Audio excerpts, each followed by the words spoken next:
اللہ نے قرآن کریم میں یہ فرمایا ہے ہر امت میں ہر دور میں ہم نے قربانی رکھی ہے۔ لہٰذا جو لوگ صاحب نصاب ہیں، صاحب نصاب کا مطلب کیا ہے میں ذرا اس کی وضاحت بھی کر دیتا ہوں۔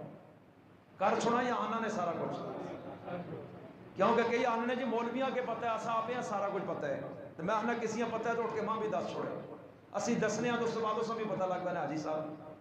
تو توجہ رکھیں، علماء مدرسوں میں جو پڑھ کے آتے ہیں نا، میں آپ کو قسم اٹھا کے کہتا ہوں یہ جو دنیا کی ڈگری ہیں ان کو ہوا بھی نہیں لگی علم کی، یہ ہمارے سامنے 5 منٹ سے آگے چل ہی نہیں سکتے، آپ ٹرائی مار لیں۔ آپ ٹیکسلا میں جو بہت تعلیم یافتہ بندہ سمجھتے ہیں کسی عنوان پر بھی 5 منٹ میرے سامنے اس کو بٹھا دیں انشاءاللہ آپ کو رب دکھا دے گا۔ ان کو کیا پتہ ہے علم کیا ہے، انہوں نے انگریزی کو علم سمجھا ہوا ہے، انہوں نے انگریزی کو علم سمجھا، وہ ایک زبان ہے، باقی دنیا کی جو چیزیں یہ پیٹ کے دندے ہیں اس سے نظام دنیا چلتا ہے۔ علم وہ ہے جو آپ میں اللہ کا خوف پیدا کر دے، علم اصل میں وہ ہے کہ جو آپ کے دل میں دوسروں کا احساس پیدا کر دے، علم اصل میں وہ ہے جو آپ کو ماں باپ کا تابعدار بنا دے، علم وہ ہے جو آپ کے دل میں غریب کا درد پیدا کر دے، علم وہ ہے جو آپ کے دل میں خدا کا خوف پیدا کر دے، اور جو علم یہ چیزیں پیدا کر رہا ہے وہ علم ہے، اور جو یہ چیزیں پیدا نہیں کر رہا وہ علم نہیں، وہ فن ہے، وہ موت سے پہلے صرف پیسہ کمانے کا گور ہے کہ تنخواہ اچھی بن جائے گی، ڈگری اچھی ہوگی، امراءات اچھی بن جائیں گی، وہ اپنے پیٹ کا چکر ہے، اس میں دوسروں سے کیسے نکالنا ہے یہ طریقہ سکھایا جاتا ہے، دوسروں پہ لگانا کیسے ہے یہ نہیں سکھایا جاتا۔ اور اسلام ہر موقع پر اس علم میں بتاتا ہے کہ تم نے دوسروں کا خیال کیسے رکھنا ہے، تم نے غریبوں کو کیسے ساتھ لے کے چلنا ہے، تم نے یتیموں کے سر پہ کیسے ہاتھ رکھنا ہے۔ تو علم یہ ہے، وہ علم نہیں ہے۔ پھر یہ علم وہ ہے جو قبر میں بھی، حشر میں بھی اور جنت میں بھی ساتھ ہے۔ یہ قرآن اور اس کا علم ساتھ ساتھ چلے گا، اور یہ قیامت کے دن بھی علماء کو یوں اللہ کی بارگاہ میں عزت دلائے گا۔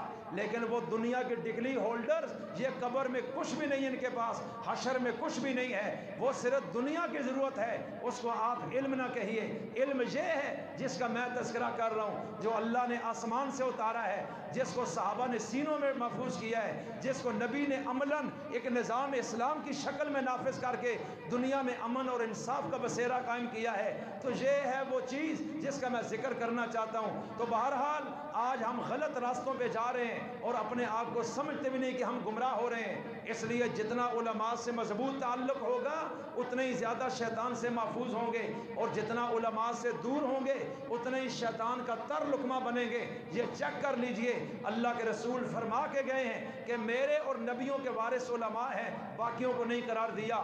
عالم جتنا بھی کیا گزرا ہو وہ ہے عالم دین، ہمارا یہ دعویٰ نہیں وہ معصوم ہے جو اس سے گناہ نہیں ہوتا، اس سب کچھ کے باوجود وہ معاشرے کے عام لوگوں سے افضل ہے۔ اللہ نے اس کو اس مسئلے کے لیے چنا ہے، اور حکیم الامت مجدد الملت مولانا اشرف علی تھانوی رحمہ اللہ نے کمال کا جملہ بولا ہے، فرمایا عالم اگر بد عمل بھی ہو تو وہ اس کا اپنا عمل ہے، تمہارے لیے پھر بھی وہ قابل عزت ہوگا، اس کی نافرمانی پھر بھی تمہارے لیے جائز نہیں، اس لیے کہ اللہ کے نبی نے اس کو علم کی حیثیت سے اپنا وارث قرار دیا ہے، اور اس کے پاس جو علم ہے وہ پھر بھی تمہاری رہنمائی کر دے گا، جو تمہیں سیدھے راستے پہ ڈال دے گا۔ اس لیے وہ اگر ذاتی طور پہ کوئی اپنی ذات میں بد عمل بھی ہے تو یہ جواب دہ وہ ہوگا، تمہیں اس کی عزت پھر بھی کرنی ہے کہ جو چیز اس کے پاس ہے وہ تمہارے لیے روشنی فراہم کر سکتی ہے، اس سے دوری پھر بھی تمہارے لیے جائز نہیں ہے۔ تو بہرحال میں عرض کرتا ہوں دنیا کے تمام علماء قربانی کے واجب ہونے پر متفق ہے،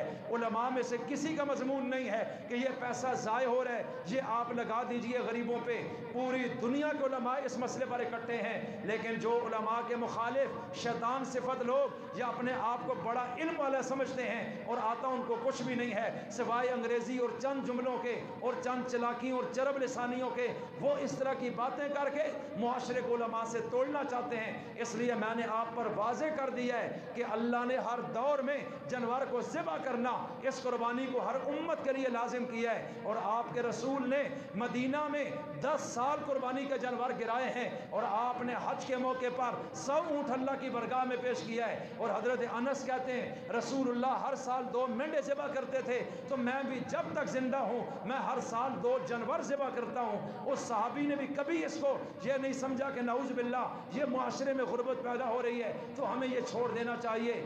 اس لیے جو صاحب نصاب ہے وہ اپنی قربانی لازمی دے، اور اگر گھر میں 10 بندے صاحب نصاب ہیں تو 10 قربانیاں واجب ہیں۔ اگر خامن صاحب نصاب ہے اس پر اپنی واجب ہے، بیوی صاحب نصاب ہے تو اس پر اپنی واجب ہے، اور جو نابالغ ہیں ان پر قربانی واجب نہیں، چاہے کتنے بھی امیر ہوں، اگر وہ خود ان کا اپنا مال ہے، جیسے کوئی یتیم ہے وراثت میں بہت سارا مال آ گیا ہے لیکن وہ ہے نابالغ، اس پر قربانی واجب نہیں۔ اور ان 3 دنوں میں اگر کوئی شرعی سفر پہ ہے، وہ مقیم نہیں ہے، بے شک مالدار ہے، اس پر بھی واجب نہیں ہے۔ اور آزاد مسلمان پر ہے، جو اس دور میں غلامی میں تھے تو غلام اپنا اختیار نہیں رکھتا، اس لیے غلاموں پر بھی قربانی اسلام نے نہیں رکھی۔ اور جو شخص غیر مسلم ہے اس پر بھی قربانی نہیں ہے، کیونکہ یہ مسلمان سے رب نے مطالبہ کیا ہے، اور جو غیر مسلم ہے وہ تو اللہ کی حکومت ہی کو نہیں مان رہا، تو اللہ اس سے قربانی کا مطالبہ بھی نہیں کر رہا۔ اس لیے آزاد مسلمان عاقل اور بالغ، عاقل اس لیے کہ جو پاگل اور دیوانہ ہے، جس کی عقل ٹھکانے نہیں، مجنون ہے، اسلام کہتا ہے اس پہ بھی قربانی نہیں ہے، چاہے وہ اربوں پتی بھی ہو، شریعت کے قانون کا مکلف ہی نہیں رہا۔ تو بہرحال عرض یہ کرنا ہے، جس میں یہ شرائط پائی جائیں اور اس کے پاس اتنا مال ہو، چاہے وہ تجارت کا ہو یا غیر تجارت کا ہو، کہ جس کی قیمت 52.5 تولے چاندی کی قیمت کو پہنچ جاتی ہے تو وہ صاحب نصاب بن گیا ہے۔ اگر اس کے پاس سونا ہے، اس کے پاس سونا ہے 7.5 تولے، اس پر بھی قربانی واجب ہے۔ اگر 52.5 تولے چاندی ہے پھر بھی قربانی واجب ہے۔ اور اگر اس کے پاس مال تجارت ہے جو 52.5 تولے چاندی کی قیمت کو پہنچ رہے پھر بھی اس پر قربانی واجب ہے۔ اور اگر اس کے پاس 2-4 مکانات ہیں اور ایک مکان ہے جو اس کی ضرورت کا جس میں رہتا ہے، اور باقی فالتو مکان ہے چاہے کرائے پہ لگائے ہیں یا ویسے رکھے ہیں، اس پر بھی قربانی واجب ہے۔ اور اپنی ذاتی ضرورت کی گاڑی کے علاوہ اگر مزید گاڑیاں اس نے رکھی ہوئی ہیں اس پر بھی قربانی واجب ہے۔ یہ اسلام کا وہ قانون ہے جو اللہ تعالیٰ نے اپنے رسول کے ذریعے بیان کیا ہے۔ اور 5 قسم کے جانور ہیں جن میں سے کوئی جانور آپ ذبح کریں گے تو قربانی ہوگی، ان 5 کے علاوہ کوئی کریں گے تو قربانی ادا نہیں ہوگی۔ اس لیے مرغی کی قربانی، انڈے کی قربانی، یہ قربانیاں نہیں ہیں، نہ اس میں ہے، نہ اسلام نے ان کو ان دنوں میں شامل کیا ہے۔ بعض لوگوں کو یہاں بھی غلطی لگی ہوئی ہے۔ اور بھینس کی قربانی بھی جائز ہے۔ کئی لوگ شور کرتے ہیں جی بھینس کی قربانی کہاں لکھی ہے؟ ارے بھائی یہ قرآن کریم میں ہے، لیکن اگر کوئی ہم سے پڑھے تو اس کو سمجھ آنی ہے، اپنی مرضی تو سمجھ کوئی نہیں آنی۔ تو میں عرض یہ کرنا چاہتا ہوں کہ بھینس، گائے، بیل، ان کا نر اور مادہ، اونٹ اور اونٹنی، بھیڑ اور بکری، ان کا نر اور مادہ، یہ 5 قسم کے جانور ہیں۔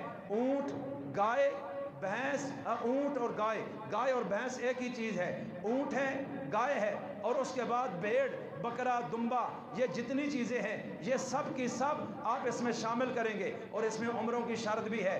اونٹ کی عمر 5 سال شرط ہے، اس سے کم کا قبول نہیں ہے۔ اور 5 سال بھی قمری حساب سے، شمسی سال 10 دن بڑا ہوتا ہے، یعنی 5 سال میں 50 دنوں کا فرق پڑ جائے گا۔ گویا کہ اسلامی حساب سے 50 دن پہلے اونٹ 5 سال کا ہو جائے گا، اور شمسی حساب سے 50 دن بعد بنتا ہے۔ تو اسلام کا نظام یہ قمری تاریخوں سے چلتا ہے۔ تو دوسرے نمبر پہ گائے، بھینس، بیل، یہ جتنے بھی ہیں ان کی 2 سال عمر شرط ہے، اگر 2 سال سے 1 دن بھی کم ہے تو قربانی نہیں ہوگی۔ اسی طرح بھیڑ، بکری، دمبا، یہ جتنے بھی ہیں ان کی 1 سال عمر شرط ہے، 1 سال سے 1 دن بھی کم ہو تو قربانی نہیں ہوگی۔ اگر آخری دن قربانی کرتا ہے، یعنی 12 ذی الحج کی شام سے پہلے، اور آخری دن وہ سال کا ہو رہا ہے اس دن، تو پھر اس دن قربانی کرنے سے ہو جائے گی۔ لیکن اگر 1 سال سے 1 دن بھی کم ہے تو یہ قربانی اس جانور کی نہیں ہوگی۔ اس عمر کا جانور لینا ہے، اور عیب اس میں نہ ہو، بہت کمزور نہ ہو کہ اپنے پاؤں پہ چل بھی نہ سکے۔ اب ان جانوروں کو ان عمروں میں، خاص ان دنوں میں صاحب نصاب شخص نے لے کے اللہ کی برگاہ میں ذبح کرنا ہے۔ چھوٹا جانور ایک کی طرف سے کافی ہے، اور جو بڑا جانور ہے جیسے اونٹ اور گائے، بھینس، بیل، ان کے اندر 7 حصے تک آپ کر سکتے ہیں، لیکن یہ لازم ہے کہ جو حصے دار ہیں وہ صحیح العقیدہ ہو۔ ان میں کوئی ایک بھی اگر بد عقیدہ ہے، کوئی مرزائی ہے، رافضی ہے، تو آپ کی قربانی کوئی نہیں ہونی ہے۔ سارے صحیح العقیدہ مسلمان ہوں، اور اسی طرح ان 7 کے 7 کی نیت درست ہو۔ اگر کسی ایک کی نیت بھی دکھلاوے کی ہے یا گوشت کھانے کی ہے، اللہ کی رضا یا وہ خوشنودی نہیں ہے، تو پھر سب کی قربانی کا بیڑا غرق ہو جائے گا۔ اس لیے افراد چن کر رکھنے ہیں اور صحیح لوگ رکھنے ہیں۔ اور اس کے بعد جانور جو ذبح کریں وہ بھی اللہ کے نام پہ کرنا ہے، اللہ کے غیر کو کوئی دخل نہیں ہے۔ اور پھر اس صورت میں اگر کوئی خود ذبح کر رہا ہے تو بہت اچھا، اگر ذبح نہیں کر رہا تو پاس کھڑا ہو جائے، بے شک دوسرا ذبح کر دے۔